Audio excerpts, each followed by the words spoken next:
नमस्कार। एनसीईआरटी पाठशाला में स्वागत है। आज हम भारत की जीवन रेखाओं यानी हमारी नदियों के बारे में जानेंगे।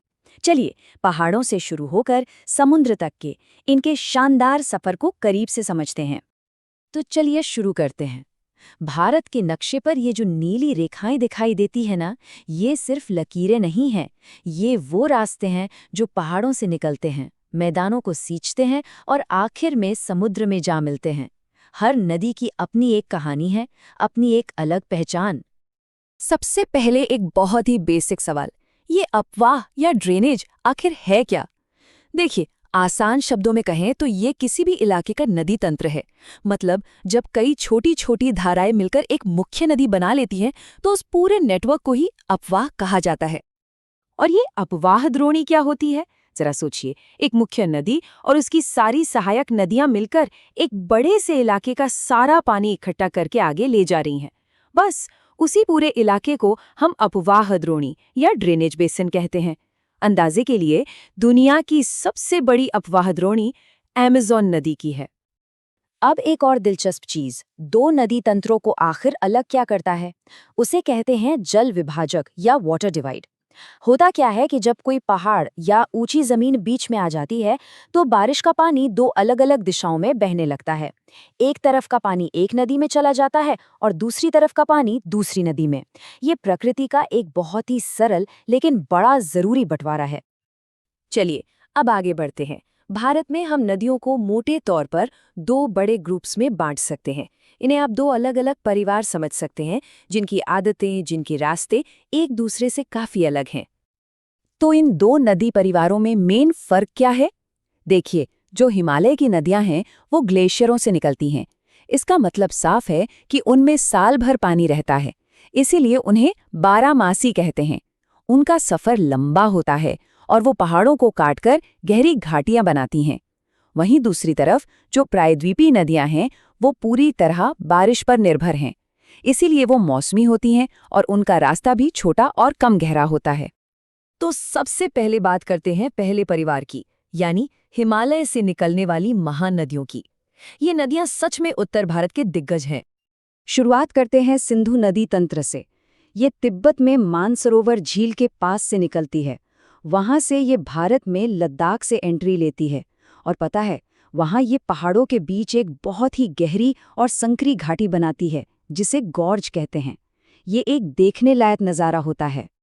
ये नदी सिर्फ भूगोल का ही नहीं बल्कि जियोपॉलिटिक्स का भी एक अहम हिस्सा है। साल 1960 की सिंधु जल संधि के मुताबिक भारत इस विशाल नदी तंत्र के कुल पानी का सिर्फ 20% ही इस्तेमाल कर सकता है। ये एक बहुत ज़रूरी फैक्ट है जो भूगोल को हमारी आज की दुनिया से जोड़ता है। अब बात करते हैं गंगा की। गंगा सिर्फ एक नदी नहीं है, ये तो उत्तरी मैदानों की जान है, उनकी जीवन रेखा है। करोड़ों लोगों की आस्था और रोजी रोटी इसी से जुड़ी है। गंगा की यात्रा अपने आप में एक कहानी है। इसकी जो मुख्य धारा है भागीरथी, वो गंगोत्री ग्लेशियर से निकलती है। फिर देवप्रयाग में जब ये अलकनंदा से मिलती है तब जाकर इसका नाम गंगा पड़ता है। हरिद्वार में ये पहाड़ों से छोड़कर मैदानों में आ जाती है और आगे बढ़ते बढ़ते यमुना जैसी कई बड़ी सहायक नदियों को अपने में मिला लेती है और अंत में फरक्का के पास ये बट जाती है और दुनिया का सबसे बड़ा डेल्टा बनाती है। गंगा और ब्रह्मपुत्र मिलकर दुनिया के सबसे बड़े और सबसे तेजी से बढ़ने वाले डेल्टा को जन्म देते हैं, सुंदरबन डेल्टा। इसका नाम यहाँ मिलने वाले सुंदरी पेड़ों की वजह से पड़ा है। और ये सिर्फ एक डेल्टा नहीं बल्कि मशहूर रॉयल बंगाल टाइगर का घर भी है। हिमालय की तीसरी बड़ी नदी है ब्रह्मपुत्र। ये एक तरह से एक इंटरनेशनल नदी है जो अपनी लंबी यात्रा के दौरान अलग अलग जगहों पर अलग अलग नामों से जानी जाती है। नदी एक, लेकिन नाम अनेक। तिब्बत में जहां से ये निकलती है इसे सांगपो कहते हैं, जिसका मतलब होता है शुद्ध करने वाला। जब ये अरुणाचल प्रदेश में आती है तो इसका नाम दिहांग हो जाता है। असम के मैदानों में इसे ब्रह्मपुत्र कहते हैं और बांग्लादेश पहुंचकर ये जमुना बन जाती है। सोचिए, एक ही नदी के कितने सारे रूप हैं। अच्छा, तो अब उत्तर से दक्षिण की ओर चलते हैं और नदियों के दूसरे परिवार से मिलते हैं, यानी प्रायद्वीपीय नदियां। हम इन्हें मानसून की संतान भी कह सकते हैं क्योंकि इनकी जिंदगी पूरी तरह से मानसून की बारिश पर ही टिकी है। इनमें सबसे बड़ी और सबसे अहम है गोदावरी। अपने बड़े आकार की वजह से इसे दक्षिण गंगा भी कहा जाता है।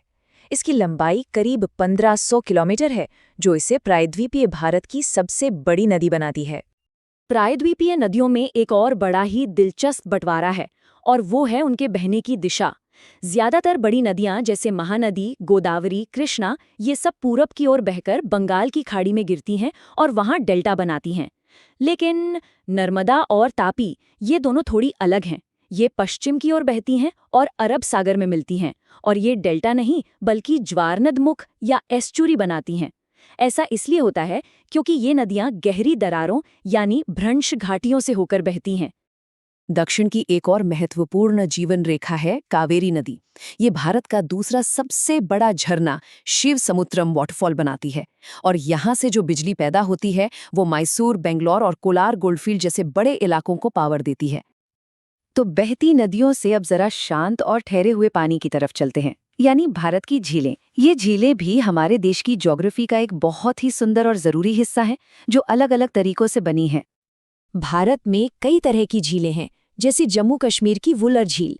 ये टेक्टोनिक हलचल से बनी है और भारत की सबसे बड़ी मीठे पानी की झील है। फिर आती हैं लेगून झीलें, जैसे ओडिशा की चिल्का झील, जो समुद्र का पानी जमीन पर आ जाने से बनती हैं। नैनीताल जैसी झीलें ग्लेशियरों से बनी, तो राजस्थान की सांबर झील खारे पानी की है।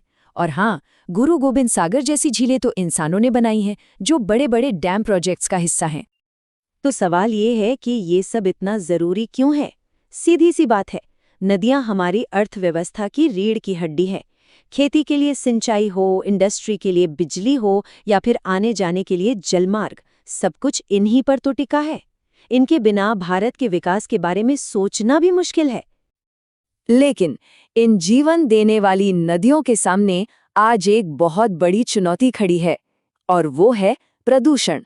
हमारी बढ़ती आबादी, इंडस्ट्री और खेती की वजह से नदियों का पानी लगातार गंदा हो रहा है। इससे पानी की क्वालिटी पर और नदियों की खुद को साफ करने की ताकत पर बहुत बुरा असर पड़ा है। हाँ, इस चुनौती से निपटने के लिए कोशिशें भी हुई हैं। इसकी शुरुआत 1985 में गंगा एक्शन प्लान से हुई थी। फिर 1995 में इसे और बड़ा करके राष्ट्रीय नदी संरक्षण योजना बनाया गया, और आज नमामि गंगे जैसे प्रोग्राम इसी मिशन को आगे बढ़ा रहे हैं। तो इस पूरी चर्चा के आखिर में एक बड़ा सवाल हमारे सामने है। इन नदियों ने भारत के इतिहास और आज को बनाया है। अब ये हम सब पर है कि हम इनके भविष्य को कैसा बनाते हैं। ये एक ऐसा सवाल है जिस पर हम सभी को सोचना चाहिए।